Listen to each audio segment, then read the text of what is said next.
Quem vai ser o camisa 9 do Brasil na Copa do Mundo?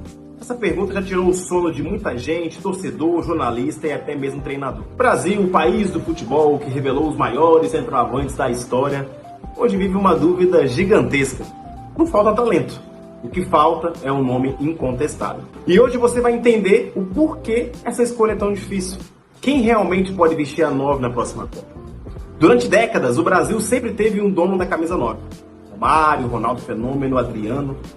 Depois disso, o futebol mudou. O jogo ficou mais coletivo, mais intenso e mais físico. A seleção passou a jogar com pontas rápidos, meias criativos, e o centroavante deixou de ser uma prioridade. Na Copa de 2018, por exemplo, o Gabriel Jesus passou em branco. Em 2022, o Richarlison até fez alguns gols, mas ainda não convenceu todo mundo. E hoje, para ser o camisa 9 da seleção, o jogador precisa de um bom momento no seu clube, uma capacidade de decisão, entendimento tático, confiança do treinador e apoio da torcida, né?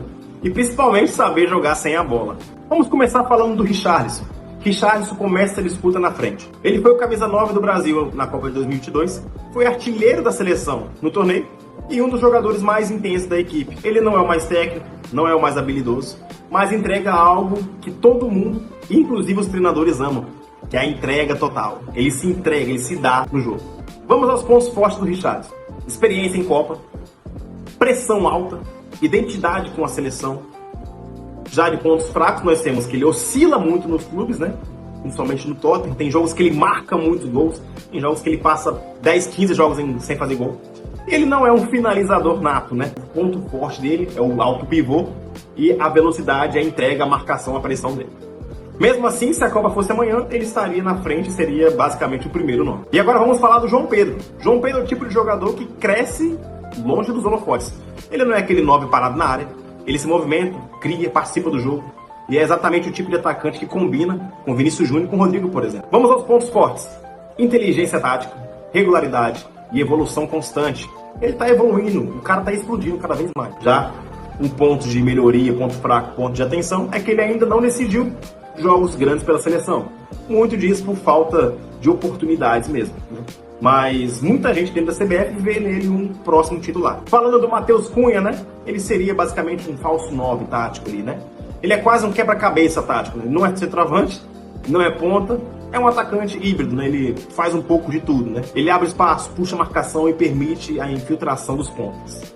É aquele jogador que não aparece tanto nos números, mas ajuda o time a funcionar, né?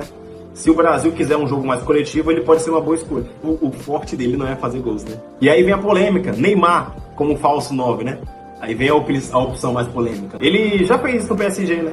Já fez jogos na seleção também, funcionou. Neymar como falso 9 não é de jogar fixo, né? Ele flutua, organiza, chama a marcação e deixa os pontas livres. Até mesmo porque o Neymar não pode mais ser um ponta, porque ele não tem mais o mesmo vigor físico, não tem mais aquela mesma velocidade, então ele precisa jogar ou por dentro ali com um criador, ou talvez como um falso 9. Talvez seria essa a melhor opção. Seria um Brasil mais criativo, mais técnico e menos previsível, na teoria, né? Os pontos fortes, a visão de jogo absurda que ele tem, a liderança técnica e tática, a equipe confia muito nele, a capacidade de decidir sozinho também, né? Como foi no jogo da Croácia, se o jogo tivesse terminado lá sem aqueles erros de marcação no final lá, né? Erros coletivos, ele seria o cara que ia decidir.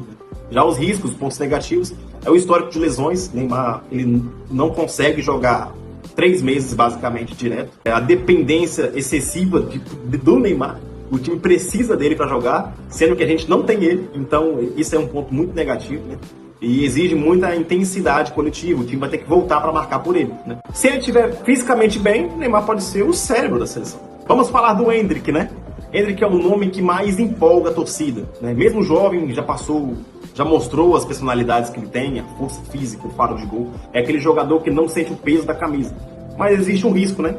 A pressão demais, cedo demais, que ele tem. Os pontos fortes do Endrick são a finalização, a velocidade, a consciência e a entrega. Já por pontos negativos, não são necessariamente dele, mas que ele está tendo pouca oportunidade tanto no time que ele joga, quanto na própria seleção. Se ele amadurecer rápido, pode chegar rápido à Copa e ainda como titular, né? Se não, pode ser uma arma do segundo tempo, um cara que chega para finalizar e quem sabe decidir o jogo. Falando agora do Pedro. Pedro é o centroavante mais clássico dessa lista, né? Ele finaliza bem, protege a bola, decide jogos, mas também sofre com a intensidade e mobilidade, né? Ele não é um cara mais habilidoso, mais com mais agilidade. Outros nomes correm por fora ali, como Yuri Alberto, Marcos Leonardo, Caio Jorge. A Copa sempre vai ser uma surpresa para essas pessoas, né? Não vamos falar desses nomes aqui porque realmente eles estão fora da jogada. Hoje o Brasil tem 3 caminhos claros, né? Um 9 clássico, que seria o Pedro, um 9 moderno, que seria o Richarlison ou o João Pedro, e um falso 9, que seria o Neymar ou o Matheus Cunha. Tudo depende do estilo de jogo que o Ancelotti vai querer fazer, né? Mas uma coisa é certa, o camisa 9 da Copa ainda não está certo e pode ser aquele cara que você não está imaginando hoje. E agora eu quero saber de você. Quem deve ser o camisa 9 na Copa do Mundo? Lembrando que o camisa 9 não é o cara que vai vestir o número 9, mas é o cara, o ponta de lança, o cara que vai ficar na frente do ataque lá, juntamente com nossos pontas. Nós já estamos bem servidos de ponta, nós temos Vinícius Júnior, nós temos Rodrigo, nós temos Rafinha, nós temos Estevão, nós temos Antony, Gabriel Martinelli. Todos os pontos já estão bem definidos, não há mais espaço entre eles, mas a camisa 9, o cara, o finalizador, ainda está em aberto. Quem você acha que vai ser? Comenta aí, deixa o like, se inscreve no canal, ativa o sininho, porque essa discussão vai pegar fogo até a Copa do Mundo. Até mais!